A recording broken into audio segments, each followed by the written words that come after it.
All right, we're going to evaluate definite integrals using substitution. Now you would think they'd be similar to indefinite integrals, and they are in a way, but there's also a big fundamental difference. If I were to look at the indefinite integral of x squared times the square root of x cubed plus 1 dx, and then I were to compare that to the definite integral from -1 to 1 of x squared times the square root of x cubed plus 1 dx, there's a big fundamental difference. The answer to this, after lots of work, the answer to this is going to be a general antiderivative. It's going to be a general antiderivative. You're going to have some function of x plus a constant, okay? So it's important here you start with x, you end with x. Over here, it's totally different in how your final answer looks. The answer here is just a number. This integral, this definite integral, represents the area under this curve from -1 to 1. So the key is, when you work a definite integral, it doesn't matter if you use u's or x's or whatever variable you want in the middle to solve the problem. You just need to output the area under the curve. Whereas over here, if you introduce an intermediate variable like u to do substitution, you have to switch back to x by the end, okay? So I'm only gonna do probably 2 examples in this video, but I'm gonna work both examples 2 different ways. One way appealing more towards the indefinite integral technique, so that you may not get confused as much, and another way leaning more on not switching back to the variable you started with, so you can, which is faster, so you can see the pros and cons of both methods.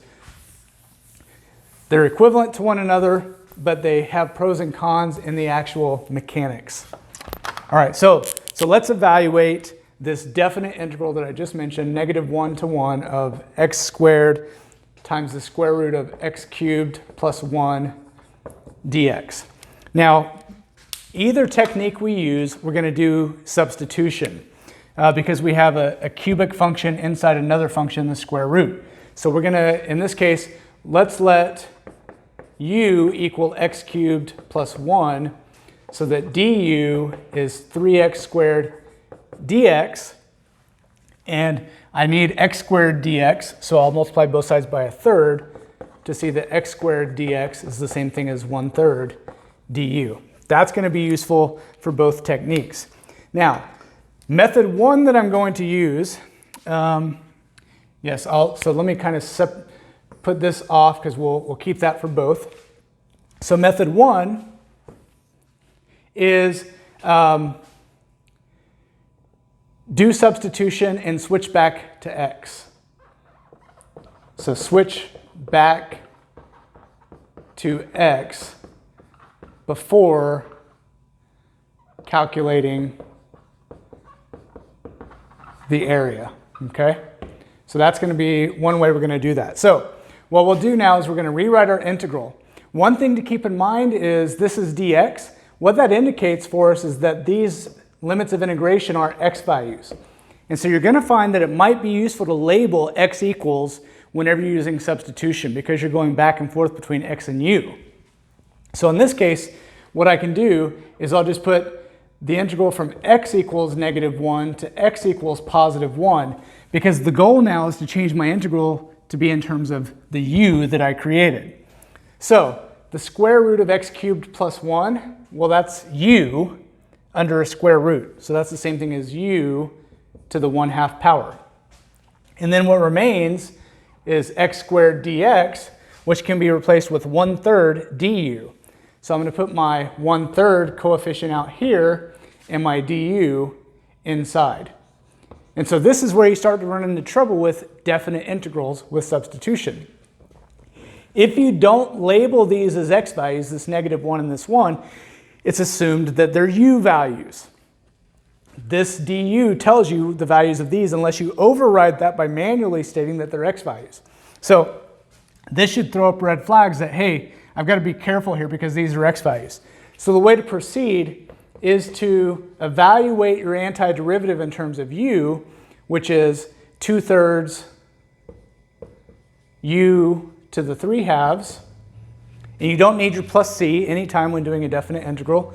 And I've extracted the coefficient, so I need to evaluate this antiderivative from x equals -1 to x equals +1. And the problem is this is u, not x. So what I have to do is switch back to x before actually calculating that area.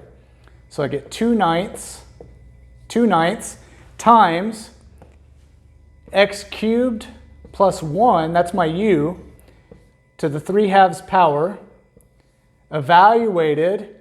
Now I don't have to label x equals because this is x. I can if I want to, but I can just write from -1 to 1. So I get 2/9. I need to plug 1 in for x because this is an x value now. So 1 cubed plus 1 is 2. So I get 2 to the 3/2. Minus, plug -1 in for x. -1 cubed is -1 plus 1 is 0. 0 to the 3/2. Okay? And of course, I don't have to write that at all. So this is, if I multiply, this is 2 to the 1 times 2 to the 3/2. That's 2 to the 5/2, if I want to write it that way, over 9. And so this is the area under this curve from x equals -1 to 1. So this method, very good method. It aligns with what you did with indefinite integrals, where you went to u, but then you switched back to x to finish the problem. Now you don't have to do that with definite integrals, and that's what I'm going to show you next. So this is one way of doing it. Another way of doing it is to calculate the area using u. You don't ever switch back to x. So how does that look? Well, it's very similar in setup, except now, so I'm going to rebuild my integral. Let's do that. Same way as before. So I've got u to the 1/2, u to the 1/2 times 1/3 du is x squared dx. So 1/3 du. The difference now is rather than keeping these as x values, I'm going to change them to u values. I'm going to change them to u values.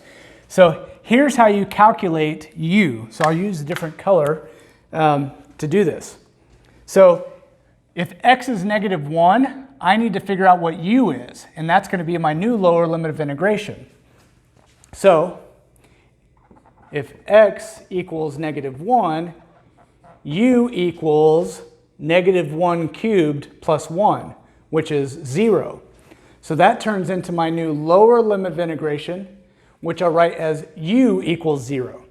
I don't have to write u equals. I'm just doing it for the purposes of knowing that this is the first time you've seen this. Since this is du, if I don't label this as u, it's assumed to be u anyway. Okay, but maybe I'll write it this one time. If x equals 1, then u equals 1 cubed plus 1, which is 2. So now my new upper limit of integration is u equals 2. And now because it's a definite integral, I don't have to ever go back to x to finish this problem. I can just evaluate it the way it is.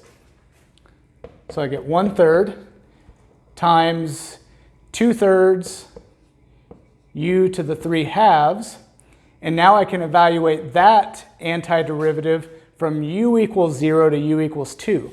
Now these are u values. I can plug them in directly to evaluate. So this turns into 2/9 times, plug in the 2, and I get 2 to the 3/2, minus, plug in 0, and I get 0 to the 3/2. And of course I don't need that. And again, I get the same answer as I did before. Now this personally is my preferred technique for definite integrals, but I have a lot of experience. If you don't have a lot of experience and you go to this technique for definite integrals, you might make the mistake of trying the same thing for indefinite integrals and forgetting to change back to your original variable. So make the decision that's best for you. You may want to start with the first technique, do that for a while until you get really comfortable, and then you could change over to this. It's a little bit faster sometimes. Let's do one more example so you can see another application of this.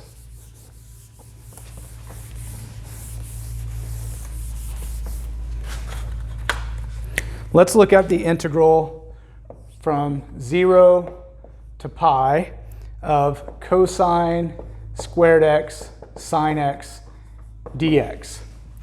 Which, by the way, a lot of people forget this. It's easy to forget. This is the same thing as cosine of x quantity squared times sine x dx, okay? So this is definitely a substitution problem because we don't know the antiderivative of this function directly. So what we'll do is we'll let u be cosine because this will turn into u squared, which we can antidifferentiate, and the derivative of cosine is negative sine, which is going to give us the sign we need over here. So regardless of technique we use, we have to do substitution. So we'll let u equal cosine x, which means that du equals negative sine x dx. So if I solve for sine x dx, that is the same thing as negative du, okay? So now let's rebuild our integral, and so we're gonna use the first technique where we go to u, but then we switch back to x. So here's one way to do it. So I'm going to rebuild my integral. Cosine of x is u, so this turns into u squared.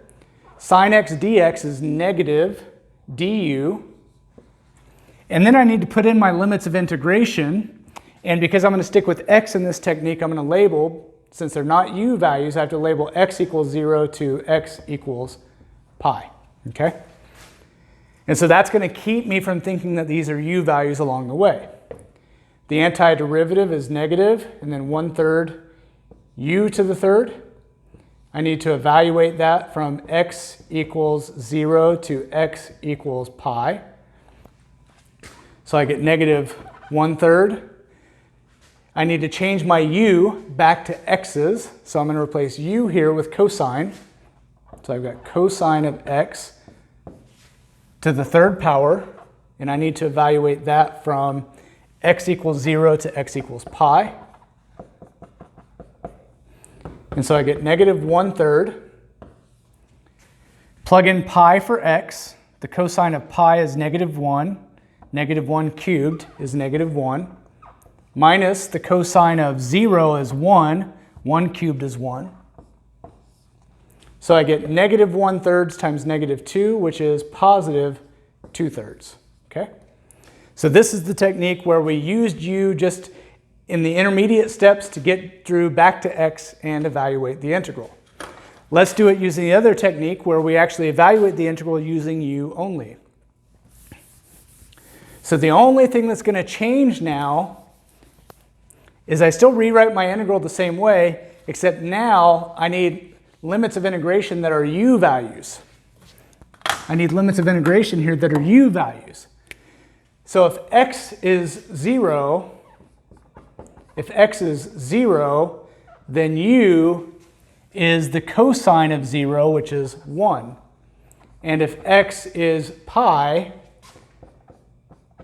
then u is the cosine of pi, which is negative 1. So where I had 0 before turns into a lower limit of integration of 1, and where I had pi on the top turns into a u value of negative 1. So we're evaluating this integral from 1 to negative 1. Now you could use some properties of integrals here. If you don't like the big number on bottom and the small number on top, you could flip it and change this sign. So I'll just mention that. That happens to work here. I'm not going to do it, but you could do that if you're comfortable. All right, so negative, and this is 1/3 u to the third. And I have to evaluate that from, well, now these are u values, so I don't have to write u equals, from 1 to negative 1. So I get negative 1/3 times, if I plug negative 1 in for u, I get negative 1 cubed, which is negative 1, minus 1 cubed is positive 1, and again, we get positive 2/3. So in a way, definite integrals are easier than indefinite integrals with substitution. In another way, it can be more difficult if you start to get the two confused. So be really careful, practice intentionally, really think about what's going to work best for you early on, and you can evolve in your techniques as you get better.